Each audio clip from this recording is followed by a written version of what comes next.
The pursuit of an MBA isn't so much about learning and grades and reports and cases. If you do it right, if you take it seriously, it's about self evaluation. Who are you? What do you want to be? It's not about absorbing material for dissertations or delivering presentations. It's about what do you want to own? What will you make yours? What do you want to master?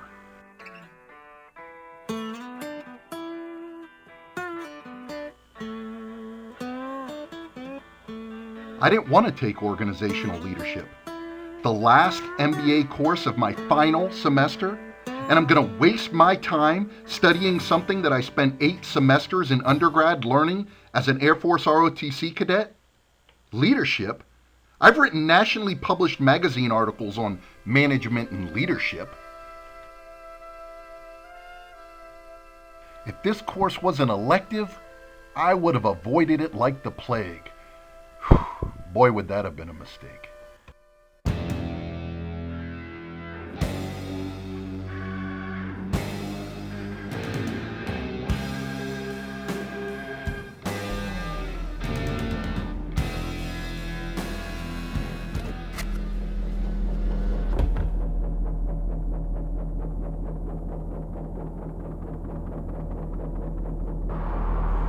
What is a leader? Is it a leader is best when people barely know he exists? Not so good when people obey him? Worse when they despise him? Is it someone who possesses justice and judgment, wisdom and counsel, shrewdness and cunning, valor and activism? Or is it someone that follows a kind of process, act, or influence that gets people to do something? Am I a leader? I believe I am. Now I can define it. I can touch it. I can explain it. I'm a leader, and I've been a leader for most of my life. I model by setting the examples, by saying what I mean, meaning what I say. I inspire by telling stories, painting pictures, and demonstrating passion. I challenge with a firm reliance on continuous improvement. I enable by training, mentoring, delegating, and performing postmortems. And I encourage with, I know you can do it, personal messages. I am a leader. But what kind of a leader? As a leader, I have confidence in spades. I'm a good follower. I think the glass is half full and the world's not going to end tomorrow. Leaders dream big and inspire others to dream with them. They breathe life into those they touch. They paint a picture of the future. Leaders communicate through dialogue, not monologue. They listen and have an expressive style. Or another way to say it is they have big, hairy, audacious goals, get buy-in, and make stuff happen.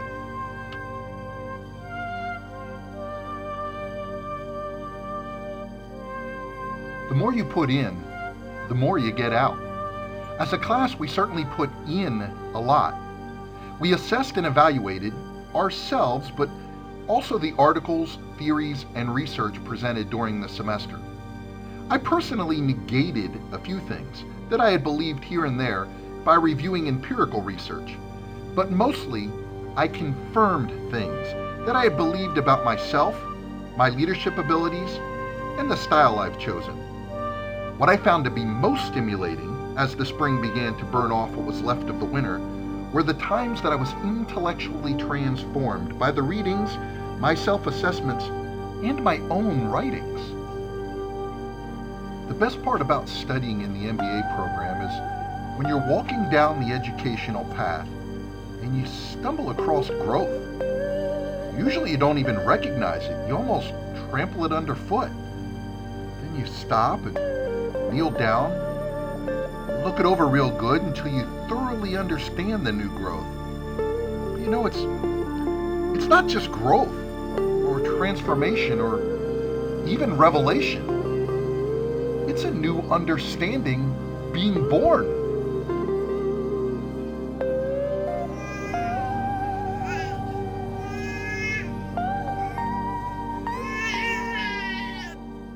The new understandings I witnessed born weren't about something trivial. They were about my understanding of me. This happened twice. The first was in late February.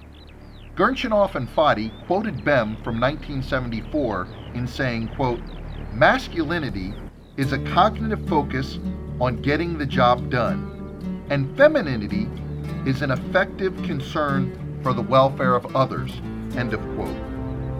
This was a new understanding for me, but it wasn't the birth of one.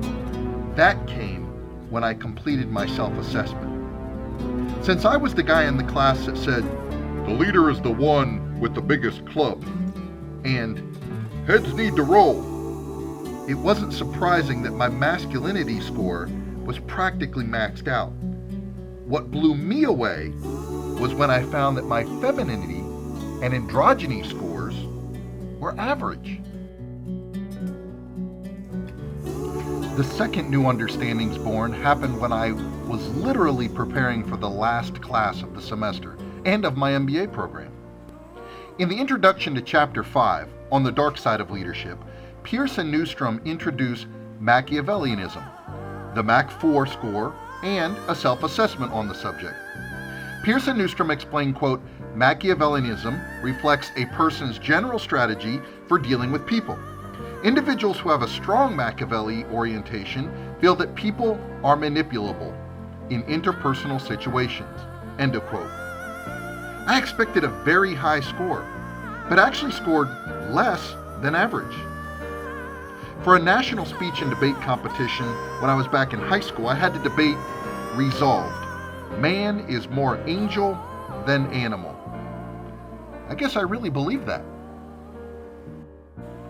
One of the more surprising findings from our studies is that when comparing consideration to initiating structure, consideration always trumps structure.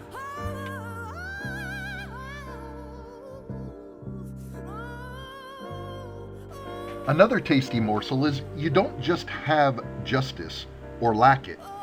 Organizational justice is the sum of 4 parts: the fairness of procedures, the fairness of outcomes, the fairness of treatment, and the fairness of justice communication.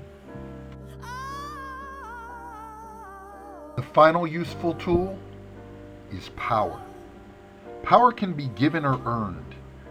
Of the 5 types, the strongest is when followers feel a true connection.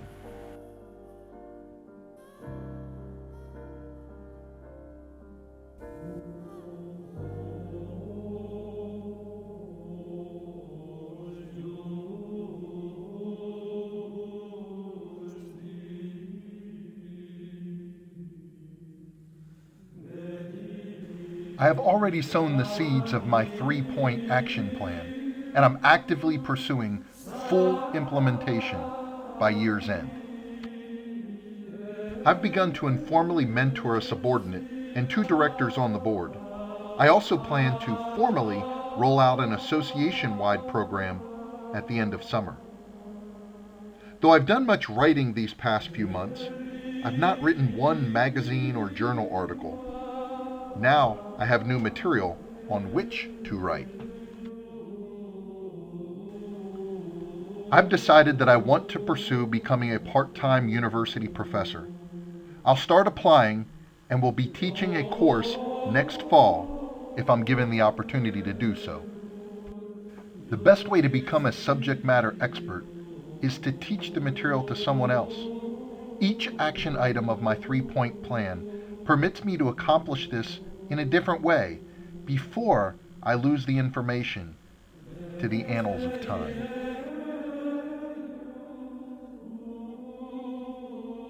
When I attend a lecture, invest in a seminar, or sit for a course, I always hope to take away just one thing, one key piece of information to make it all worthwhile. Sometimes you hit the mother lode. Ignorance may be bliss, but the transition from ignorance to enlightenment is an exciting one. The challenge now is to walk this path with eyes wide open. Application of this new knowledge will be the biggest obstacle. This is the end, beautiful friend. This is the end, my